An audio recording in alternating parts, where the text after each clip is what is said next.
So, Shabbat Shalom, everyone. For those of you who don't know me, I'm Jeff Davis, and I'm standing in for Rabbi Greg. As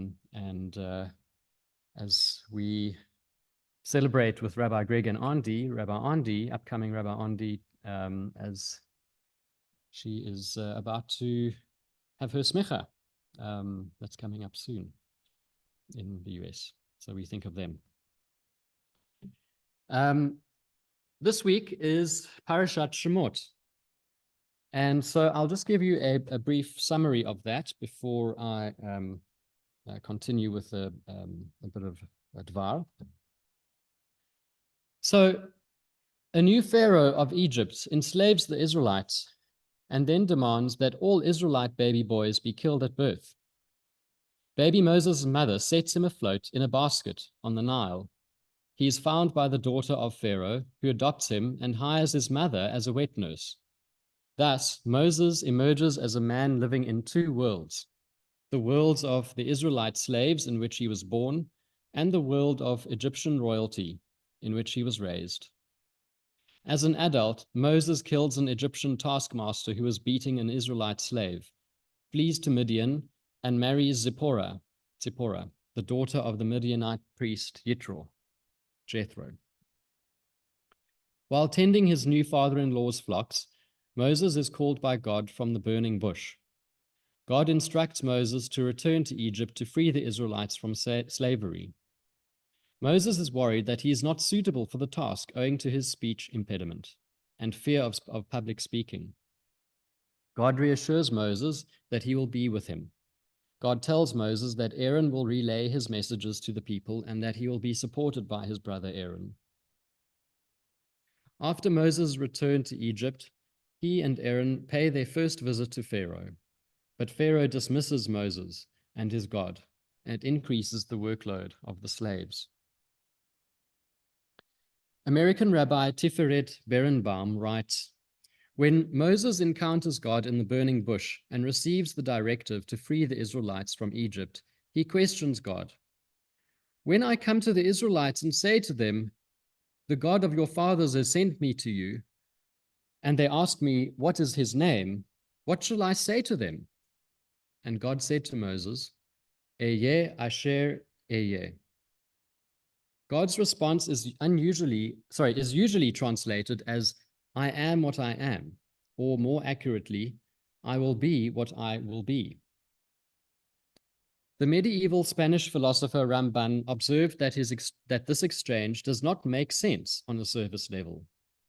If Moses tells the Israelite this name and they recognize it, then presumably Moses already knows that name well.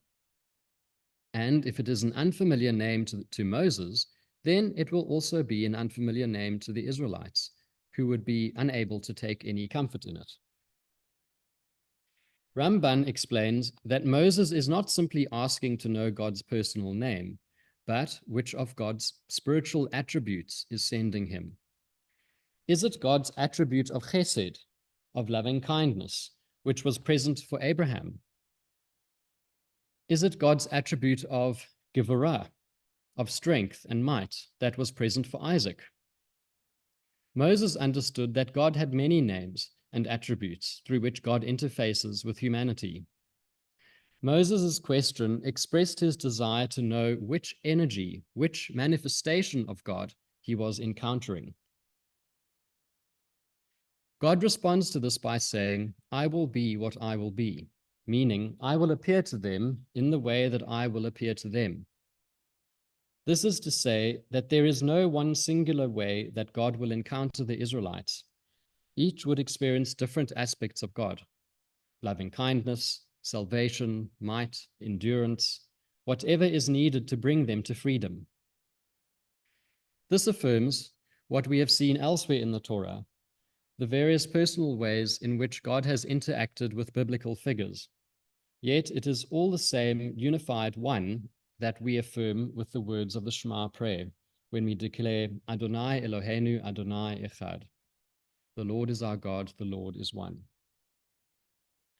Rabbi Yosef Gikatilia, in his work Sha'arei Ora, Gates of Light, defines over 300 names that reflect the various attributes through which God interacts with and manifests within the universe. Regarding God's name, I will be that which I will be, Rabbi Jordan D. Cohen writes, Ramban uses a midrash to explain that this name is, in of itself, a model of the covenantal relationship between God and the people. The name Eyeh Asher Eyeh teaches us that God will be with the people of Israel in the same way as the people will be with God. If the people are giving, God will be giving. If the people are not giving, then God will not be giving to the people. The people will come to know God through their unfolding experiences together. The only thing that is clear about God's name as presented in our parasha this week is that it is unclear. It seems to tease us, saying, "You want to know my name? Just wait and see." But God, in relation to the people of Israel, is inextricably linked to revelation. And revelation, like this name, is progressive. We come to know more and more about it as time goes on, slowly, unraveling each mystery one by one, coming to increasingly higher levels of understanding as our experiences demand.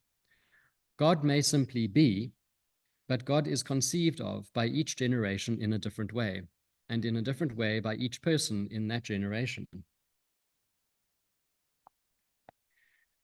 When God and Moses converse at the burning bush, God mentions that God will harden Pharaoh's heart when Moses asks for the freedom of the Hebrews. It is interesting that God does the hardening of Pharaoh's heart. This might be understood by the idea that God is ultimately in control of everything that goes on.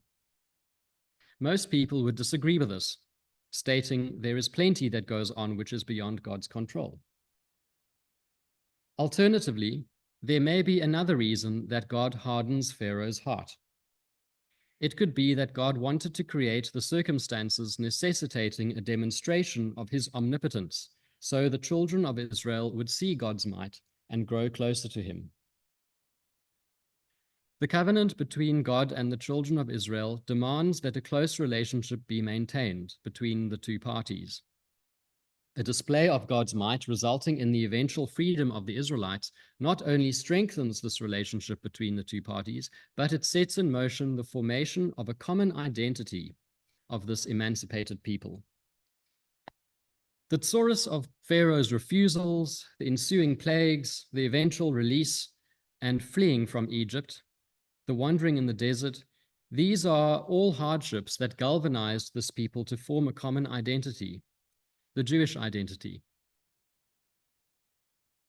The formation of the Jewish identity as a people personally rescued by God has its roots in this chapter and continues to orientate us to this very day.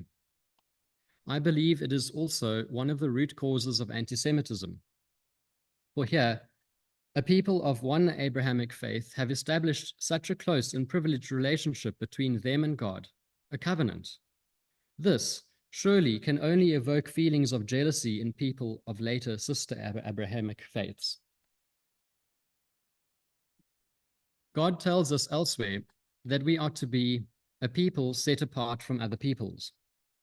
I believe that many have misinterpreted this to mean that we, the Jews, are special and enjoy a higher status than other people.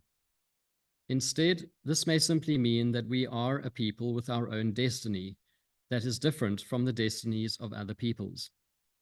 Nevertheless, a people set apart from other peoples seems to have become a self-fulfilling prophecy when we consider how Jews have operated separately from other peoples throughout the millennia, whether it be by our own volition or by anti-Semitism from others. Akin to the 300 attributes of God, I would venture further to say that we are not the only people who are close to God or whom enjoy a special covenant with God. This piece of heritage regarding the emancipation from Egypt happens to be ours.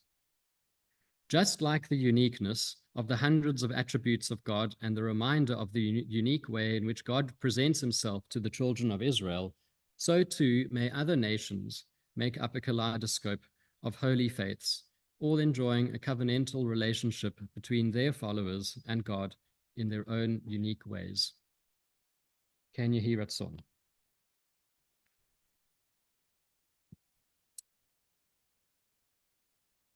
And so we now continue the service with the Aleinu on page 580.